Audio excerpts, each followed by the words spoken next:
Police station तहसील येथे अपराध क्रमांक 872/25 कलम 296 115(1) 351(3) 3-5 सह कलम 425 आर्मॅक्ट असा एक गुन्हा दाखल असून यामधील फिर्यादी हे त्यांच्या घराजवळ वावरत असताना यातील आरोपी नामे वैभव वाघेला, बाबू खान आणि सरवर अशा 3 गुंडांनी तुझ्या वडिलांनी माझ्या विरुद्ध तहसील पोलीस स्टेशनला तक्रार का दिली अशा कारणावरून त्याला हातबुक्कीने मारहाण केली, तसेच शस्त्राचा धाक दाखवून जीव मारण्याची धमकी दिली अशा तक्रारीवरून पोलीस स्टेशनला सदरचा गुन्हा दाखल करण्यात आलेला आहे।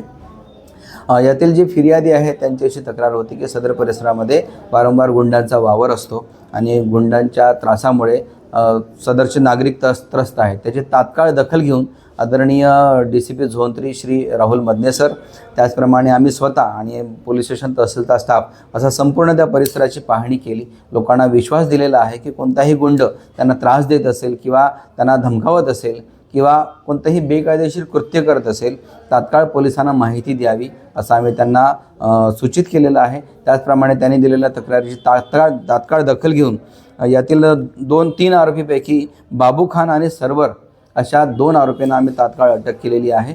तिसरा आरोपीसुद्धा आम्ही त्वरित अटक करीत आहोत आणि पुढील तपास PSI DB पथकाचे PSI रसूल शेख हे स्वतः करीत आहेत। लोगों से कहना है की गल्ली में गांजा पीना काही असे काही दारू पिणं असं होतं। आम्ही सलग 3 दिवसापासून सदर परिसरामध्ये पेट्रोलिंग करत आहोत। सध्या तरी तिथे कोणी आम्हाला तसं त्या प्रकारचे पुरावे दिसून आलेले नाही किंवा त्या प्रकारे कोणी गांजा पिताना मिळून आलेलं नाही। पेट्रोलिंग करताना कालसुद्धा एक आरोपी रेकॉर्डवरील आरोपी सदर परिसरामध्ये बाईकवर जात असताना आम्ही अचानक त्याला थांबून तपासणी केली असता तो आम्हाला गांजा पिलेला आढळला। आम्ही तात्काळ त्याच्यावर कन्झम्पशनची केस केलेली आहे NDPS ॲक्टनुसार आणि त्याला लॉकअपमध्ये बंद केलेला आहे।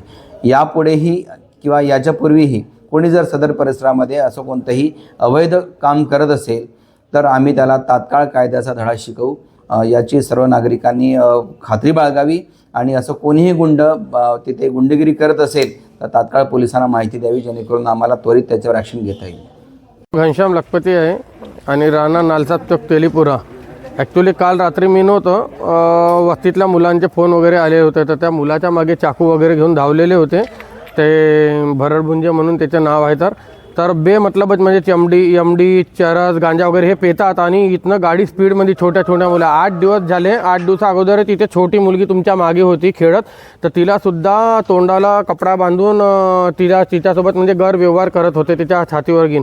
ते केससुद्धा टाकली परंतु पोलिसांनी तेव्हा ती केस नोंदणी नाही केली, तर त्याच्यामुळे त्यांची हिंमत वाढली। आज चरस गांजा घेऊन कोणाला मारणं उद्या जाऊन ते हे वस्ती घाबरलेली आहे आणि घाबरल्यामुळे दहशत होती। तर सर्व वस्तीवाल्यांच्या 100 लोकांच्या सह्या करून आम्ही DCP सभासद दिल्या आणि CPला सुद्धा दिल्या। तर आज DCP साहेबने का कारवाई DCP सरनं कारवाई केली, पूर्ण एरियाची चौकशी झाली, त्यांनी पंचनामा केल्या कुठे हे लोक म्हणजे व्यवस्थासी केली हे दुर्व्यवहार आणि कुठे यांनी गाड्या घुमवल्या, कोणाचं नुकसान केलं। तर पूर्ण एरिया नानबाची डोबीपासून सर्व एरिया हे घुमलेले आहे आणि 24 घंट्याच्या आतमध्ये जे आरोपी आहे त्यांना अटक करण्याचे आम्हाला आश्वासन दिलं। अगर 24 घंट्यात आरोपी अटक नाही होणार तर तुम्ही येऊन समोर कारवाई करू शकता।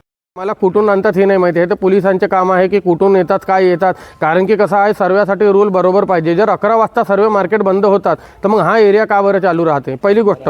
दुसरी गोष्ट अशी आहे की काही म्हणजे आपलेच लोक आहे की तिथे गाड्या थांबून बाकी लोकांना पोलीस दंडे दाखवून हॉटेल वगैरे बंद करतात आणि इथे थांबून यांच्या जोरचे खर्रे आहे ते आहे। तर असं नाही पाहिजे, सर्व्यासाठी कानून एकच पाहिजे, बस एवढंच बोलणं आहे। आणि 11 वाजता सर्व पानटेले चाय टपऱ्यापासून सर्व एरिया बंद झाला पाहिजे आणि इथे मेन करून पेट्रोलिंग पाहिजे। ह्या एरियात तर कंटिन्यू पेट्रोलिंग पाहिजे रात्री आणि पोलीस चौकी पाहिजे। आम्हाला मगनलाल वाचनालय आहे तर तिथे पोलीस चौकी पाहिजे। तर पोलीस चौकी अगर राहिली तिथे आणि 15-20 चौक राहिले आणि ह्या गल्ल्या अगर कंटिन्यू पेट्रोलिंग केलं तर आम्ही आरामाची झोप घेऊ शकतो हे आम्ही मनातून सांगू इच्छितो। आम्हालाच लागून तकिया एरिया आहे, ते मग लवकरात लवकर आरोपीला पकडा आणि इथे पोलीस चौकी बसवा, बस एवढीच मांग आहे, बाकी काही नाही।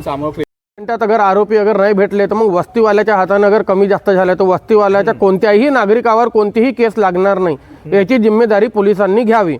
मग आम्ही आमच्या कारवाईने आणि आमच्या तरीकेने त्यांना समजावू आम्ही, ठीक है। मैं बाजू में ही रहता हूँ, मैं बहुत दिनों से देख रहा हूँ कि हमारे बाजू की गली में जो बाजू की गली से तकिया लगा हुआ है तकिया से वहाँ से लोग यहाँ पे आके गांजा पीते हैं हमारे घर के सामने में। हम बहुत दिनों से देख रहे हैं, मैंने बीच में एक बार ये भी किया, लेकिन वो पोट्टे हमारे पीछे ही ये करते हैं। और बीच में हमारे मोहल्ले में 2-3 ये भी हो गए। कल का तो मेरे को पता नहीं था, लेकिन अभी मेरे को पता चला तो मैं इधर आया।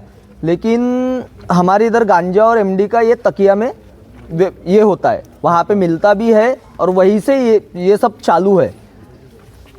ओके, कि कितने दिन से चल रहा है ऐसे एक्टिविटी, जो लोग आते हैं कितने दिन से चालू है? ये करीबन हो गया 5-6 महीने हो गए इसको चालू है। ये गांजा एमडी पी के यहाँ पे आके बदमाशी करना, चाकू लेके किसी को भी मारना, किसी के भी पीछे डंडे लेके दौड़ना, ये सब चालू है यहाँ पे। चोरिया चकारिया सब चालू है। डीसीपी साहब ने हमको आश्वासन दिया, पूरे मोहल्ले का सर्वेक्षण किया उन्होंने, बट हमारे को बस इतना ही चाहिए कि ये जो हमारे मोहल्ले में ये सब हो रहा है, ये सब नहीं होना चाहिए हमारे मोहल्ले में।